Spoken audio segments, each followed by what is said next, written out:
Why, hello there. It's been a hot minute since I've made a video. I thought today would be a good one for how to absolutely hate life. So what I'm doing today is I've got about an inch and a half by inch and a half block of electrical 110 copper that I get to tap a couple of holes into. I've got it set up on my milling machine here with the DRO set up, and I am specifically using the DRO for the coordinates on this. I've got all the coordinates laid out, so these are 1 inch apart. The exact center of this, everything's based around the center of this part. This is a thermal chuck system, so this is going to go on to a thermal forcing unit and adapt to a particular component that we need to test. So I've got four 440 mounting holes on here and two 440 mounting holes for the components or different types of components on there. So the first thing I've got with this to make life easy, I mean, copper is an absolute royal pain in the ass, and you will hate life typically when machining this stuff. If you're not careful, it loves to gum up, it galls up every single you'll love to break taps. And if you want to minimize breaking taps, not the channel, minimize actually snapping these buggers, use a good quality tap. This is a Hansen 440. I've had this thing for ages.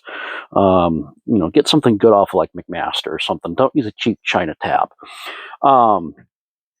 You also want to keep this tap as vertical as possible. So I've got my milling machine set up here. It's a little bit long. I'm having to go past the stops almost a little bit in order to get the vertical height with my tap follower. I could theoretically put it in here, but I like having the extra physical room to work on this thing versus the handles, so I'm willing to make that sacrifice. Having a DRO in this particular case really comes in handy, because I know that this hole that I'm going to tap next is at 337.5 mils, not that the 0.5 matters that much, and a Y coordinate of 0. So I'm going to adjust that to the 0 location. So we're really close to on target there, and I can put my tap in here, and I've got my quill here. I can easily move it, but it stays. I've tightened this just a little bit. When you tighten this thing in real good, you can use this use the quill movement here to control, precisely control the Z height. I don't care about that in this case. I just want to be able to quickly move this quill to compress the tap follower to the right height as the tap goes down. However, I want it to stay there. So if I just let go, the normal spring mechanism in here will bring it back up. So I'm just going to tighten it just slightly, point where I can still move it, but it stays where it is.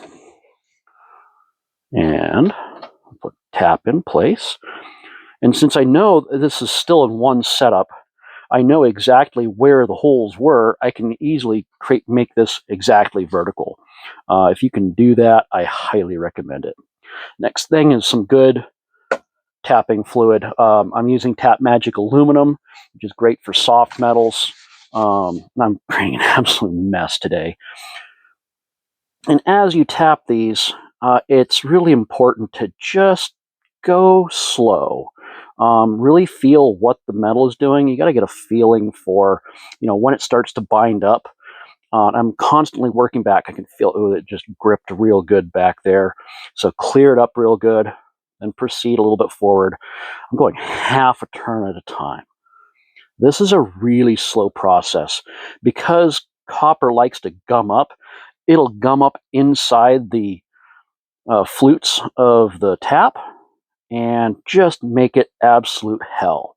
There's a little binding there too. So if you feel any kind of binding, don't try and jam past it. And usually one of the things I like to do is if I have critical versus non-critical holes, I always do the critical holes first, because by the time you get to the non-critical holes, you're just sitting here kind of going, F it, I don't want to be doing this anymore.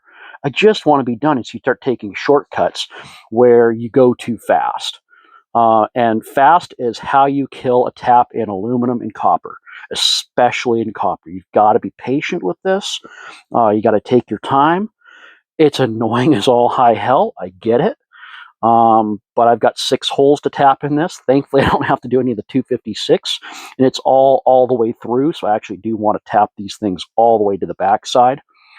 And in this particular piece, if these holes here, these outer 4 holes, get stripped out, or I break a tap or whatever, and I got to really munge them, I can do that. I can just go from the backside, break the tap out from the backside, ream it out, and put a 440 clearance hole through there, and then I'll put a PEM nut or something like that as the backer for it, if I have to. I don't want to do that. I would like it to look nice and be kind of professional. Take some pride in this, because hopefully it'll be used for many years to come. But so just kind of, and if you feel at some point where it's like, yeah, I'm getting a lot of galling, back it all the way out. Just get it all the way up there and clean off your tap.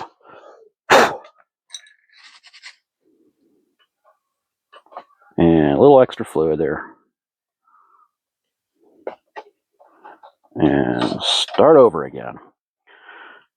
And if you've got to do a blind tap, like if you're doing like a plug tap or something like that, you're going to want some compressed air, blow the chips out,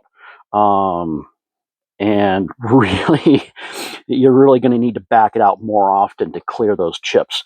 Thankfully for me, all this stuff is kind of gooping up on the bottom side. It's coming out the bottom here, which is good. Plus, this thing's not too thick. I was working on this thing earlier, this hot plate or the cold plate, and I had to tap all these holes.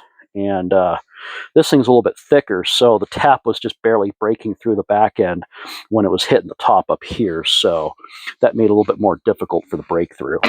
But yeah, so tapping copper. It's the #1 way to hate life in machining.